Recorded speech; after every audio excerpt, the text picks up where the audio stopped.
Here's a little South African wine trivia for you. Did you know that it is just 4 of South Africa's most planted white cultivars that make up 87% of all the white wine vines in the entire country? So in first place is Chenin Blanc, and 1 in every 3 white wine vines is a Chenin Blanc vine. Now, second place is Sauvignon Blanc, which makes up roughly 20% of all the white wine vines in the country. And fourth place is Chardonnay, which makes up about 15%. Notably, Sauvignon Blanc was the fastest growing of those top 4. And you thought, but hang on, Han, what happened to third place? Well, third place is a little confusing because that spot is filled by Colombard. And Colombard in South Africa is used almost exclusively for brandy distillation. Now, there are some wine geeks who will run around having a lot of fun tracking down dry examples of Colombard, and I'm happy to send you a few of those examples if you're curious. But for the most part, distillation is the final destination for almost all Colombard plantings. The reason we're talking about white wine cultivars is because today's hand drink solo wine of the day is the Forget About Sparta white blend, which is a mix of really quite common cultivars along with some really interesting niche cultivars. What's perhaps even cooler is that this particular wine is available exclusively through the Hand Drink Solo Wine Club, the most adventurous wine club in the galaxy. This wine was put together by our delightfully nerdy friends at Fledge & Co. And if you've been a member of this club for any degree of time, you will definitely have encountered them before.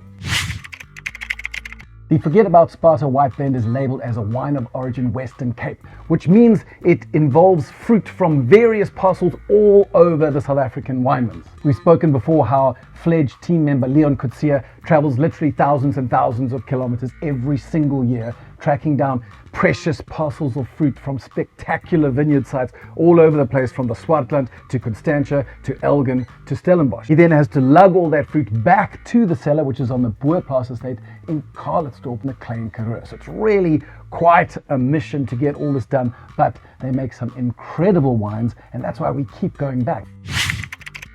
When we take a closer look at what's in the wine, the biggest component is actually made up by Russan at about 25%. And if you're not familiar with Russan, it can often contribute some fairly generous, blousy, sweet peach fruit and honey notes and quite sweet florals. So it shouldn't be too surprising to know that the next biggest component is in complete contrast to that, and that is 21% of Verdelho. And Verdelho is got crazy high citrus acid, and it can be quite tart and lean, but it can also have some really interesting herbal elements. So in some senses, it's kind of like a Portuguese version of Sauvignon Blanc. Following those two, there's 19% of Chenin Blanc, which most of you will know about. And after that, there's another 19% of Grenache Blanc, which is one of the niche cultivars that fascinates me the most. And then there are splashes of things like Riesling and Viognier in there. Really, a lot of the fun in drinking this wine is trying to pinpoint which sensory elements are connected to which cultivars.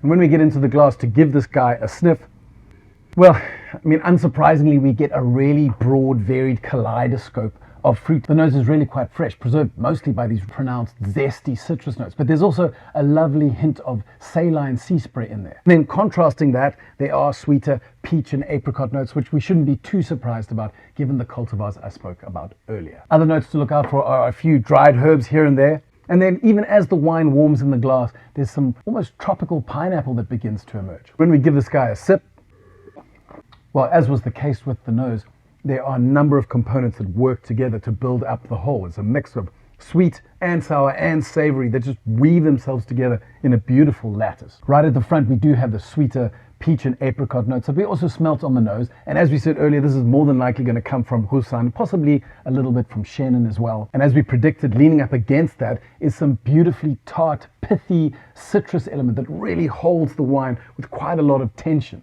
And weaving its way all through the middle between the sweet and the sour is this pronounced sort of saline seam, almost as if there's salted lemon rind going on in there. Finally, if that wasn't enough evolution for you, there's this really crisp, clean, clear, white grapefruit snap right at the end, which I often associate with some of South Africa's better Chenin Blanc vineyards. Okay, so that's all we have time for today, but if you enjoyed the video, then support us on Patreon and subscribe to the Hand Drink Solo YouTube channel, where we publish at least 6 videos each month talking about things like wine science, wine history, unusual cultivars, and some of the rising winemaking stars that are coming out of the dynamic South African winelands.